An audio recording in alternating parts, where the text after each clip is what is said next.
Welcome to Lagos, the economic capital of my country, Nigeria. Lagos is a coastal city situated on the shores of West Africa.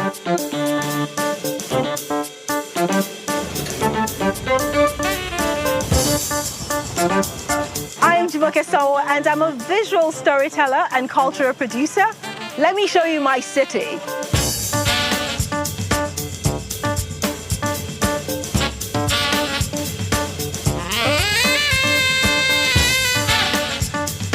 Lagos has a population of roughly 15 million people, which makes it the biggest city in Africa.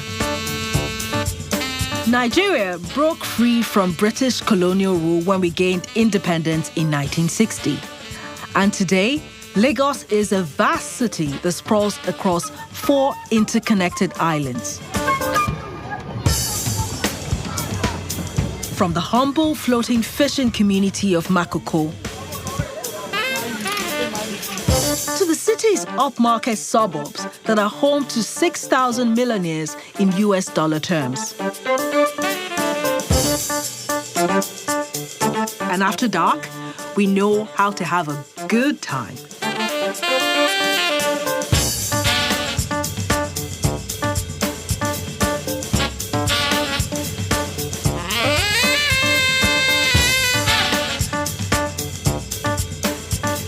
Over the years, I've documented my city through art and cultural productions.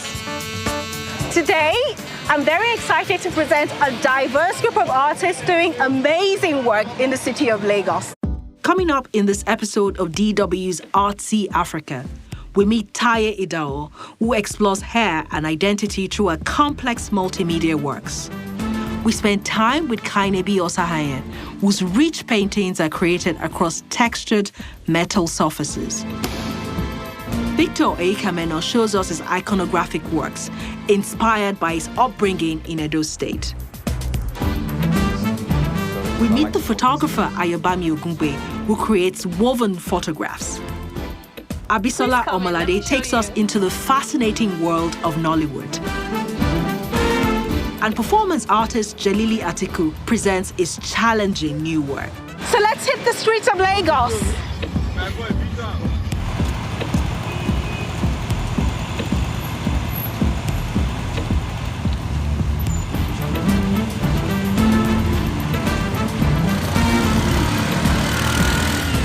Our first stop is the working-class area of Lekki Peninsula.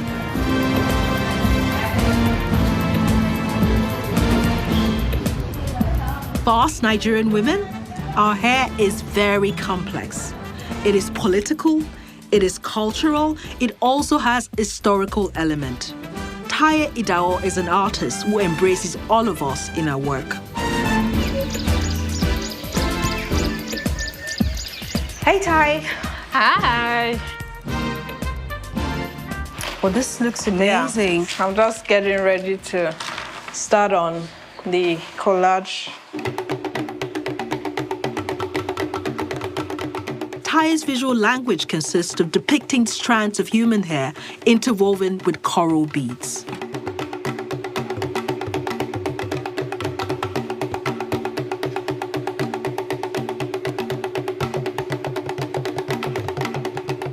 Why did you decide to approach your work, from this perspective? It was really because of my own hair. This was my first solo exhibition, Evolution. It was about kind of seeking out my paternal grandmother, but using hair as a starting point because she's unknown to my family, and then I'm left with this coily long hair that is unique to me. Taiye's hair is different from many other Nigerian women.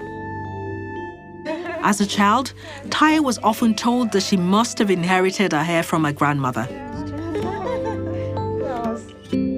Although Taiye has pictures of other family members, she knows nothing about her father's mother.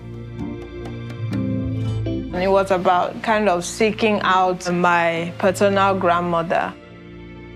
Who was she? Where was she from? And obviously, because of my hair, it was clear that she wasn't from the African continent, So my hair became the starting point for that journey of, finding this woman. So it was kind of remnant that's left of this woman that's unknown to our family.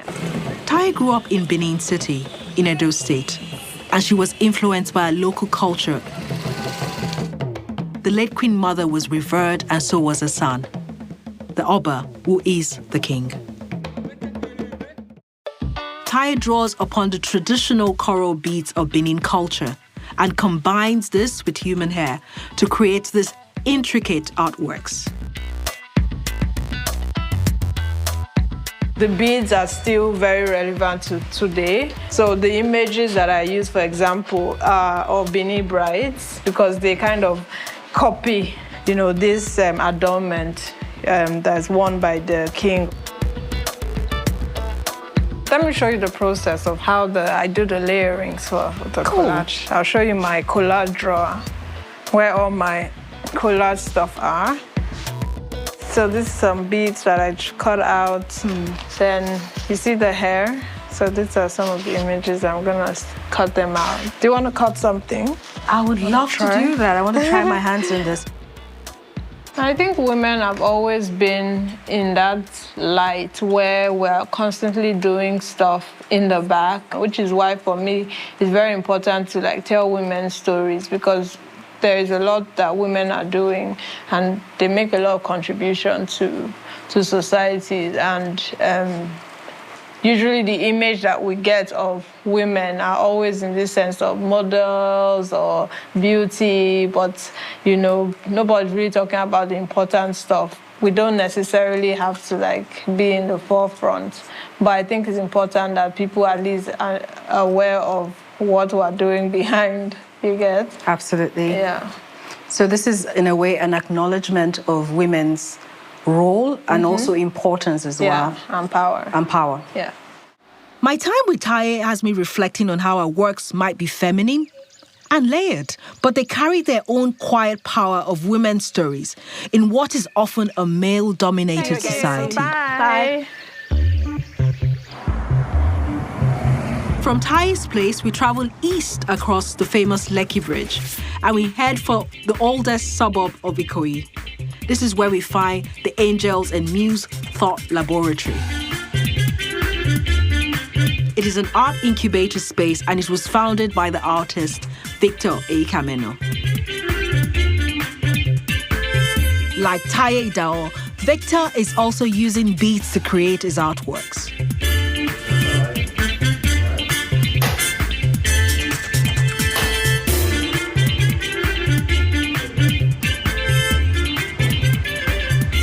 He is reinterpreting and disrupting symbols from his childhood. Grew up a Catholic, went to Catholic schools and everything, and these were some of the totems of worship or belief system that I had side by side with traditional growing up in the village. It's something that I've been familiar with all my life.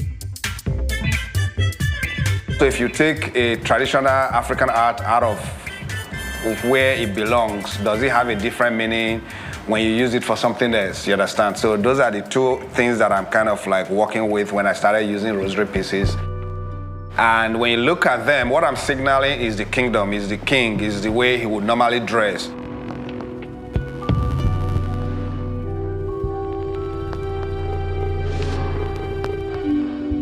So one thing that you're going to realize in a lot of my work is that the presence of iconography, because it's what ties all the works together. That is the common thread that you're going to see in all the works.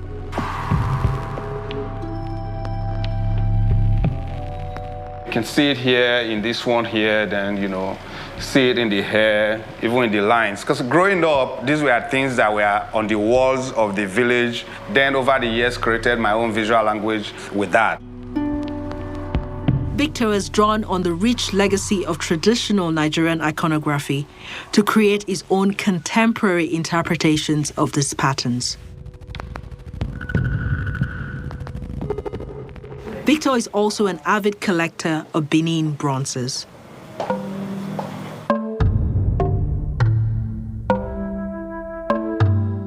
The Benin bronzes are a group of several thousand metal plaques and sculptures that are used to decorate the royal palace in the Kingdom of Benin in what is today known as Edo State in Nigeria.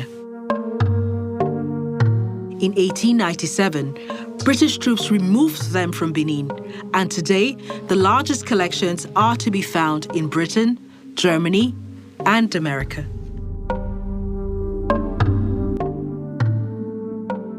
The restituted Benin bronzes were returned to the Oba, the King of Benin, by decree in 2023. Where they will be displayed has not yet been decided. And I think that we as humans and the Benin Kingdom as a living tradition, a living culture, will continue to reinvent itself at every given time in history. One of Africa's biggest cultural projects is a Museum of West African Art, MOA, currently under construction in Benin City. With 70% of Nigerians under 30, this museum will be a cultural center with a focus on contemporary art to inspire the next generations.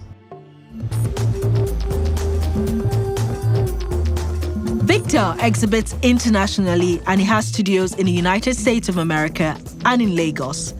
He also mentors emerging artists, and the photographer Ayobami Ogungbe is one of his proteges. I have an open studio. You work with paper, so we have to be careful with. Yeah. Ayobami has recently started creating large-scale works. Woo. Man, you have been busy. I've been trying to work on more personal stories. Okay. Like you advised. Ayobami's technique involves the interweaving of two photographs. And this is my room, and oh man, been putting myself. That's you, right? Yeah. This is great. I love it. I really love it. Thank you. It's almost like a hide and seek, kind of like weaving it out. You know, like kind of like you see me, you don't see me. You see me, you don't see me. A while back, I was in a school, a kindergarten, and these kids were weaving colored papers. Right, and I just looked at it and I was really fascinated with the patterns they were able to come up with, and I was like, oh, and then something just told me oh, what if you wove your photographs?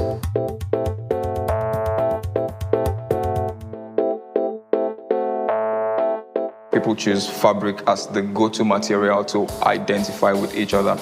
If you're very familiar with designer clothes, this is Versace, but then it's like a knockoff, right? And then we have the situation where people choose this print fabric and then they cut their outfit from it just to identify with each other. So it could be a friendship, it could be tribal, just to have that sense of identity with each other.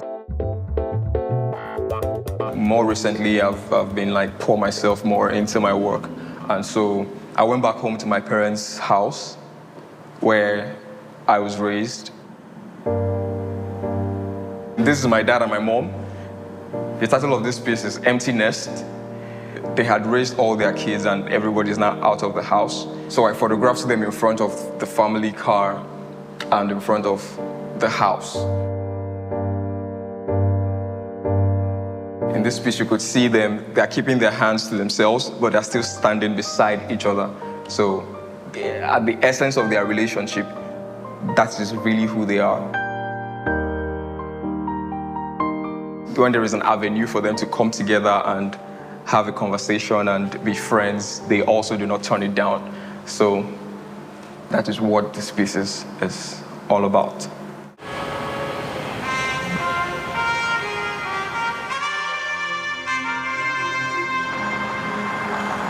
We leave Ayobami and journey to the suburb of Maryland to meet one of Nigeria's foremost contemporary artists.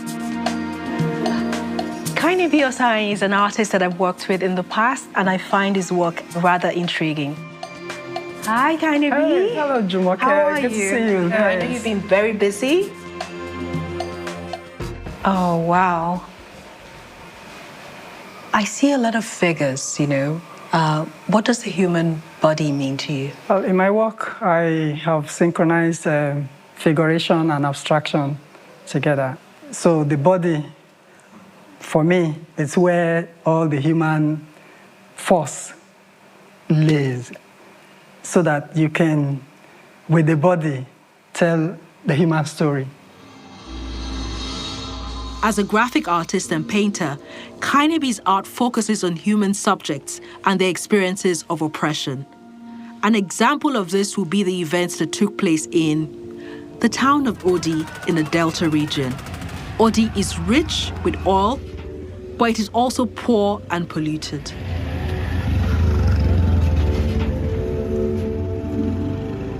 The Delta region lies in south of Nigeria.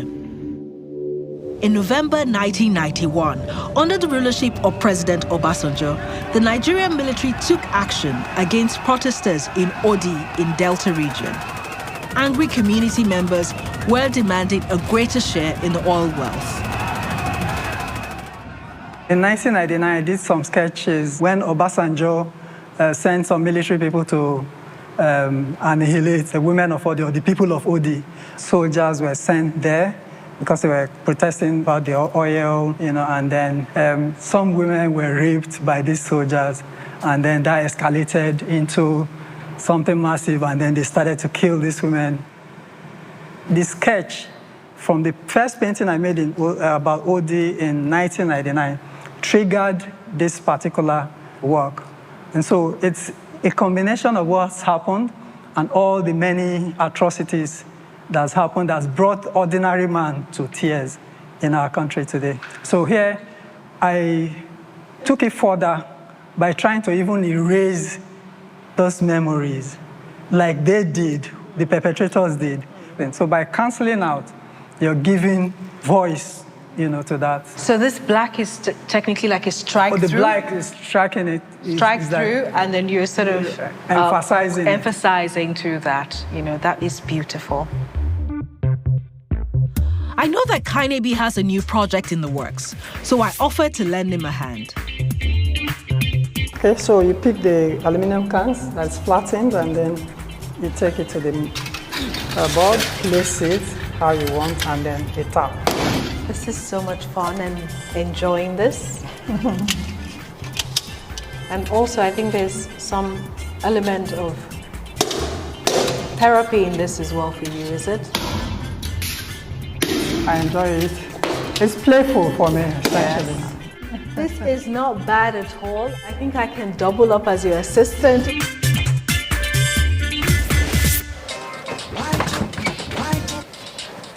Leaving behind Kainebi, our DW Art.See.Africa journey now takes us downtown, where the streets of Lagos are often used for film shoots.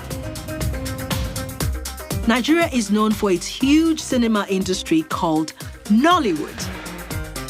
It is the second largest film sector globally and was worth an estimated $6.4 billion in 2021, generating roughly 2,500 feature films a year. Bisola Omalade is a well-known production designer putting a visual stamp on the screen. We travel to the suburb of Magodo, where Abisola has an office. Welcome to my production space. Please come in, let me show you. These images are from some of the film sets that Abisola has designed. She's worked on projects such as family and crime dramas and commercials. This is my office. I work in Nollywood. People are loving things like supernatural, horror, people going on personal journeys, and love. Behind me are some of my works that I've done. I've art directed on this project, and I've done production designs on them.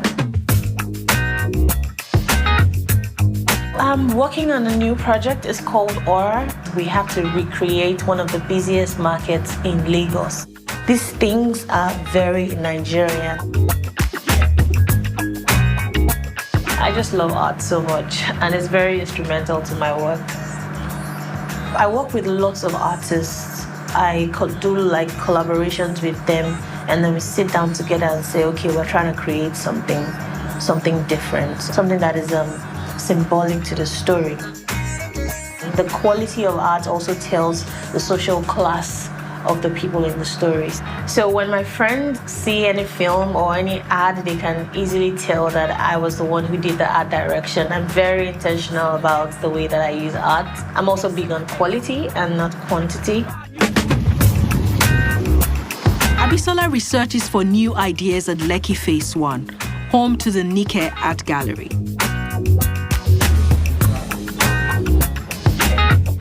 This is the biggest art gallery in West Africa, and Abisola comes here to find pieces for her films from this collection, which covers contemporary as well as traditional art. Keep watching Nollywood if you want to see my work.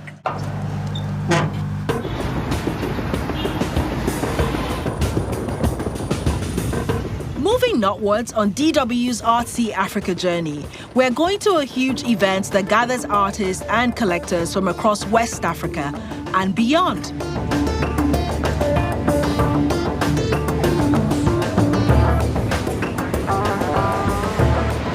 Now we're at Art.X, the premier art fair in West Africa, and we're here to see the very best of art, from curators to artists to art collectors and enthusiasts.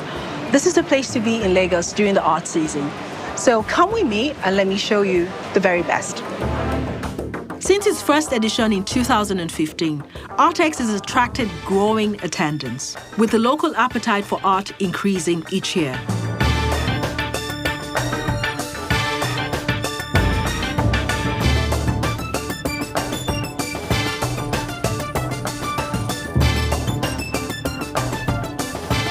Despite economic challenges and global downturns, the art market has remained resilient in Lagos.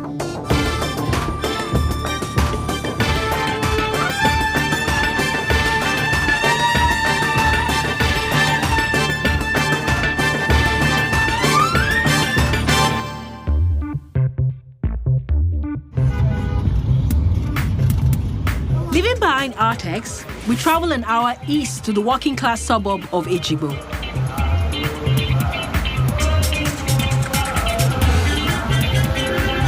And now, I'm about to present the artist Jelili Atiku. Professor Jelili Atiku is an internationally celebrated multimedia artist who uses his performance to give a voice to his concerns about human rights and social justice in Nigeria.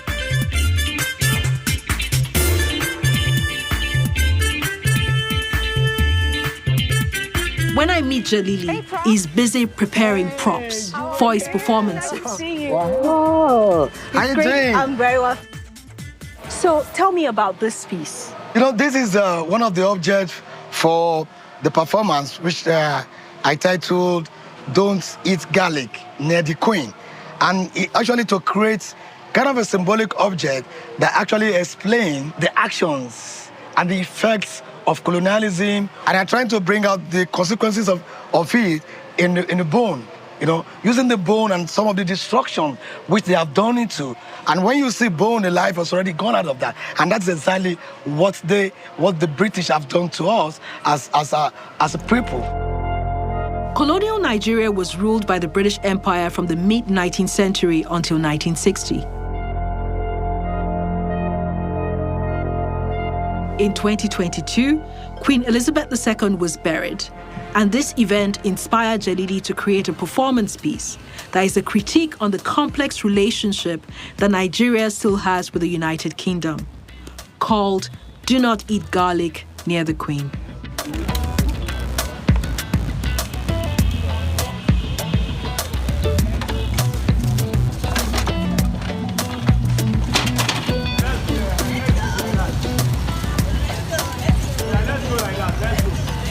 The death of a queen is actually the death of colonialism.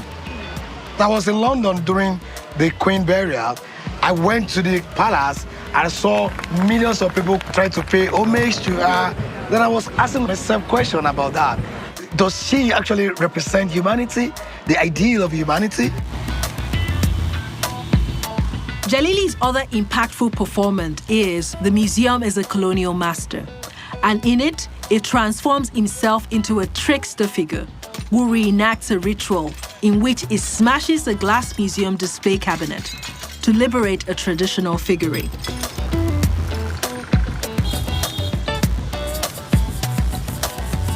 So why did you choose performance as a medium? I adopted performance as a medium because it's more of organical, and it's also to penetrate into the psychic of my audience. It's like that connection, and you'll be able to begin to feel the context of what I'm passing to you. So it's about connectedness, it's about oneness. Yeah, it's also yeah. about the embodied memories that the body carries as well. Yeah. All right, see you soon. Thank you so much. Bye-bye. As we depart from Jalili and head to the waterfront, I'm reflecting on how the artists we have seen are all reinterpreting Nigerian culture with post-colonial confidence and pride. And this brings us to the end of DW's Art.See.Africa with love from Lagos.